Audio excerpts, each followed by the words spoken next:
నిన్న జరిగినటువంటి పరిణామానికి పాడి కౌశిక్ రెడ్డి వచ్చి హౌసింగ్ బోర్డులో తిరిగి మరి ఇంటింటా ఏమని చెప్తున్నాడంటే దీనికి కారణం ఈటల రాజేందర్ గారు ఇక్కడ ఎటువంటి అభివృద్ధి చేయలే అని చెప్పి మాట్లాడుతున్నారు. పాడి కౌశిక్ రెడ్డి ఏమన్నా తలకే ఉందా?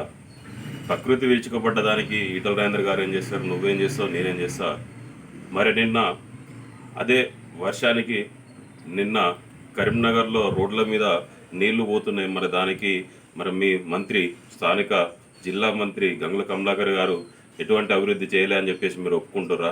అదేవిధంగా సిరిసిల్ల మీ యొక్క దొర కొడుకు అయినటువంటి చిన్న దొర కేటీఆర్ గారి యొక్క సొంత నియోజకవర్గం అయినటువంటి సిరిసిల్ల రోడ్ల మీద, హైవే రోడ్ల మీద ఒక గంగ లెక్క ప్రవహిస్తానే వాటరు. అక్కడ కార్లే మొత్తం కొట్టుకుపోయి ఇండ్లు కూలిపోయిన సిచ్యువేషన్ కూడా ఉన్నది. మరి నీకు కళ్ళు కనబడతలేవా? అక్కడికి పోయి ఎందుకో మాట్లాడతలేవు? మీ దూరం మీద కేటీఆర్ గారి మీద ఎందుకు మాట్లాడతలేవు? అక్కడ కూడా ఎటువంటి అభివృద్ధి చేయలే కదా, మరి ఆడికి పోయి ఎందుకు మాట్లాడతలేవు? ఇక్కడికి వచ్చి ఎందుకు మాట్లాడతాను? ఇంకొకటి, ఇక్కడే మనకు దగ్గరలో చూసుకుంటే రోజు తెల్లారితే పొద్దుకి వచ్చి కళ్ళు కనబడనటువంటి హరీష్ రావు మరి ఇక్కడ మాట్లాడుతున్నాడు. మరి హుస్నాబాద్ నుంచి మొదలు పెడితే బసవాపూర్ దగ్గర ఒక బ్రిడ్జి కొట్టుకోపోవడం జరిగింది. ఒక చిన్న బ్రిడ్జి వేయించుకోలేని హరీష్ రావు నువ్వు ఈ జమ్మికుంటకు వచ్చి మాట్లాడుతున్నావు. నీకు మాట్లాడే అర్హత లేదని చెప్పేసి నేను హరీష్ రావు గారిని కూడా మాట్లాడుతున్నా. నీ యొక్క నియోజకవర్గంలో అభివృద్ధి చేయలే కానీ ఈడికి వచ్చి నేను ఇది చేస్తా అది చేస్తా అని చెప్పేసి హరీష్ రావు కళ్ళు కనబడతలేవా? ఇక్కడ జరిగినటువంటి అభివృద్ధి ప్రకృతి విరుచుకుపడ్డ దానికి ఎవరేం చేస్తారు? వచ్చింది సాయం అందించాలి కానీ ఈయన అభివృద్ధి చేయలే, ఆయన అభివృద్ధి చేయలే అని చెప్పేసి చిల్లర గుల్లర మాట్లాడతారు.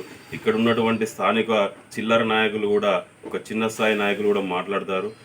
మీకు సిగ్గు శరం ఏమన్నా ఉంటే మీరు మాట్లాడండి. ఇక్కడ జరిగినటువంటి హన్మకొండ పోతే కూడా కొత్తగా అయినటువంటి హైవే రోడ్డు కింద మొత్తం ఎప్పటికీ సముద్రం లెక్క తలపిస్తాయి. పాపం వాహనదారులకు ఇబ్బంది అవుతున్నాయి. ఇవన్నీ మీకు కనబడటం లేదా? ఓన్లీ హుజరాబాద్లో ఈ కుక్క వచ్చి ఎందుకు మాట్లాడుతున్నావు? పాడి కౌశిక్ రెడ్డి గారు మీరు ఎందుకు ఇట్లా మాట్లాడతారు? మీకు ఒక ఎమ్మెల్యే టికెట్ వస్తుందని చెప్పేసి మీరు ఎన్ని రోజులు అనుకున్నారు కానీ మీకు కమ్మ ఎంపీరు ఎమ్మెల్యే కాదు కదా, ఎమ్మెల్సీ ఇస్తున్నారు. ఎమ్మెల్సీ కూడా ఇంతవరకు ఇవ్వరు, నీకు ఇచ్చే దాఖలు. నీ రాజకీయ భవిష్యత్తు ఇక్కడితోటి అయిపోయింది. ఈ యొక్క అహంకారాన్ని ఇక్కడి నుంచి, ఈ యొక్క హుజరాబాద్ గడ్డ నుంచే అణచివేత స్టార్ట్ అవుతుంది. ఖచ్చితంగా ఇప్పుడు జరిగేటువంటి ఎలక్షన్లో ఖచ్చితంగా ఈటల రాజేందర్ గారిని గెలిపించుకుంటాం.